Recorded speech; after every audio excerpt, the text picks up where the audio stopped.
จะเป็นแฮเล็กนะตัวนี้เนาะมันเป็นสั้นอยู่นี่เนาะเนี่ย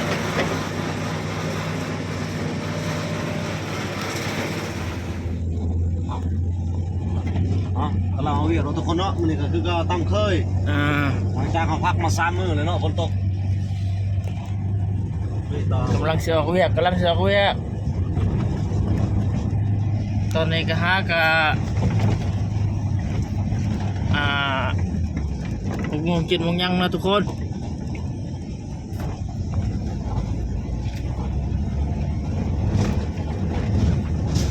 รับขี่รถไปเนาะฮอตแล้วทุกคนน่าอยากอะไร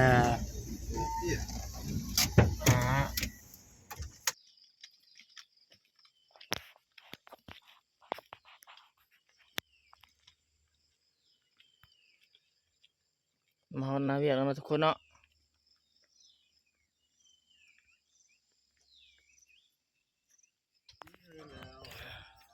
ทุกคน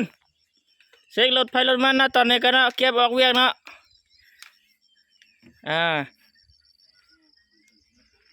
จุดนาเวียกเขาเนาะเขาเช็คเวียกจุดนั้นนะทุกคนเนาะอย่าไปเบิ่งนำกันเลยมื้อนี้ทุกคนตามเคยเนาะแป๊บตัวนี้แตกเนาะนี่บ้างแป๊บตัวนี้นี่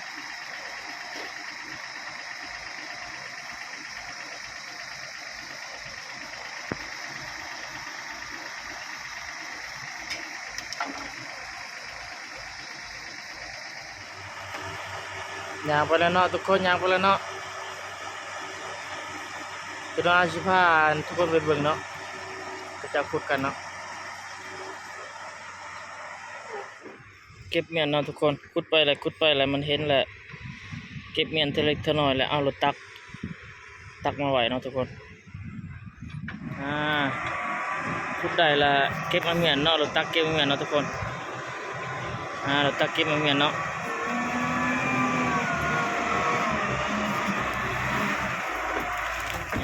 ก้อนหนึ่ง2 ก้อนเก็บมาไว้เนาะเท่าเล็กเท่าน้อยมันจะลายขึ้นเนาะเดี๋ยวสิพาไปเบิ่งไอ้น้องเขาขุดเนาะว่าเขาเจ้าเจอกันแล้วบ่หรือยังนะ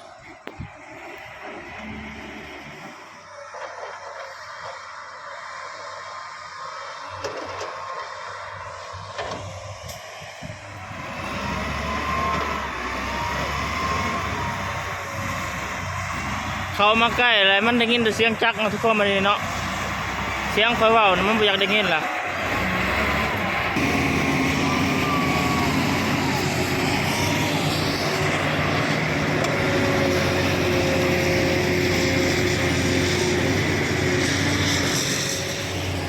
นั่นได้หักเห็นหน่อยหนึ่งนะทุกคนตัวนั้นมันจะตัวเทิงมันจะเป็นนั่นแห่เนาะตัวนี้โมเมนต์เนาะแล้วก็โมเมนต์ถือว่าคุดเสี่ยงไปนะทุกคนเนาะถ้าเห็นร้ายจะได้กำไรแล้วถ้าเห็นหน่อยก็ลุกขึ้นไปเนาะขุดแต่เทิงลงมาบนแต่เทิงลงมาเนี่ยหักอะไรน้อยหนึ่งเนาะหักอะไรน้อยหนึ่ง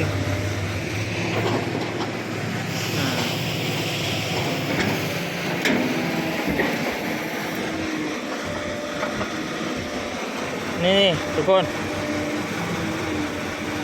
จะเป็นแฮเล็กนะตัวนี้เนาะมันเป็นสั้นอยู่นี่เนาะเนี่ย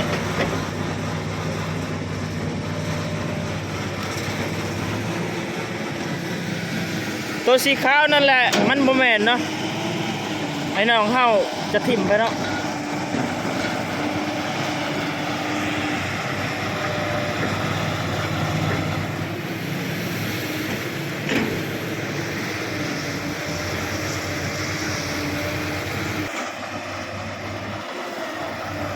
ขึ้นมาเทิงพี่เนาะทุกคนเนาะตัวนั้นก็แมนเนาะทุกคนเนาะตัวนั้นก็แมนเพราะว่าขุดเจอไปแล้วนะแล้วเธอนาเขาจะมาขุดไอ้เนาะขุดขาดันลงมาเนาะตัวนั้นก็แมนมันหลายเนาะบอลนี่เจอหลายเนาะ ขุดเป็นบ่อไปบ่อซ้ำนี้เนาะทุกคนกับบ่ใหญ่ปานใดเนาะกับบ่ใหญ่แล้วกับบ่น้อยปานใด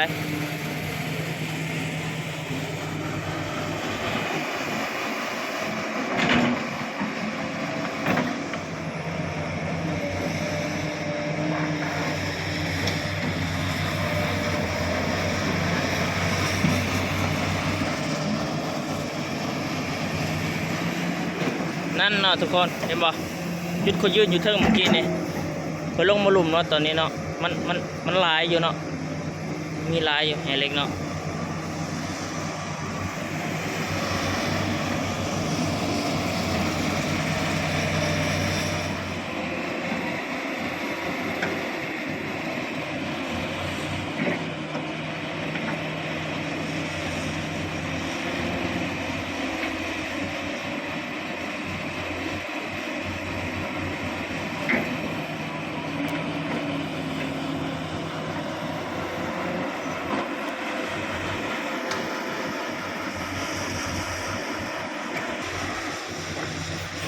นะเจ้าจะบ่ใส่ระดุดเนาะทุกคนใส่แต่ละตักเนาะอยู่บ่อยเนาะ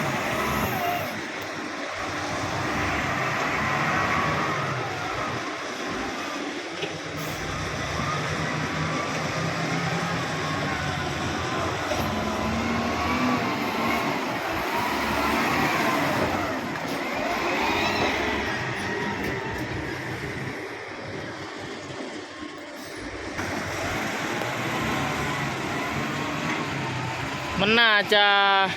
บุดนปานใดเนาะบ่อนี่น่าจะแล้วเนาะสั้นรถตักอยู่หั่นมันจะเป็นสั้นนั่นระดับมันเนาะทุกคนจะเอาระดับนี้แล้วก็พอกโจกก่อนเนาะยังบ่ร้ายบ่ไรบ่เกินมื้อนี้ก็น่าจะแล้วเนาะทุกคนเนาะมื้อนี้ก็น่าจะแล้วเนาะ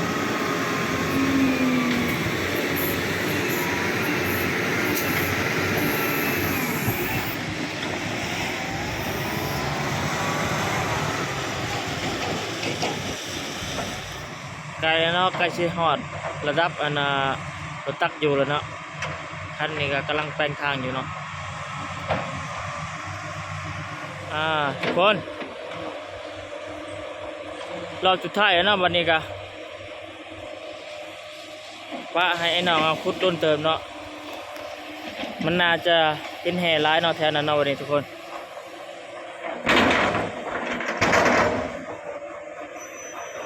ไปเบิ่งใกล้ๆน้ำกันเนาะเบิ่งใกล้ๆน้ำกันมีหลายอยู่เนาะทุกคนมีหลายอยู่ตัวนี้ก็แมนนั่นก็แมนมาเลยที่แถวนั้นนะดินมันปกหน่อยหนึ่งเนาะหินขาวนึงบ่แมนเนาะหินขาวนี่แมนมาเลยเห็นบ่โน่นทุกคน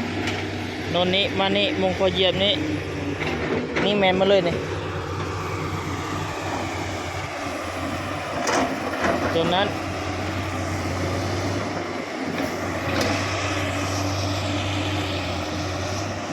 เดี๋ยวไล่อยู่เนาะบุลุกเนาะบอลนี่ทุกคน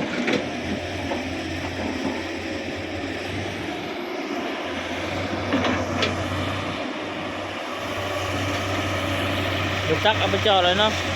ไปจ่อกันเลยไปจ่อกันให้เบียบบ่ได้เนาะก็เลยเอารถตักไปจอดเนาะคลิปนี้ก็จบเพียงเท่านี้นะทุกคนฝากกดติดตามทางช่องอาร์ติบ่าวลาวนะทาง YouTube แล้วก็เฟซนะคลิปนี้ก็จบเพียงเท่านี้เนาะสบายดี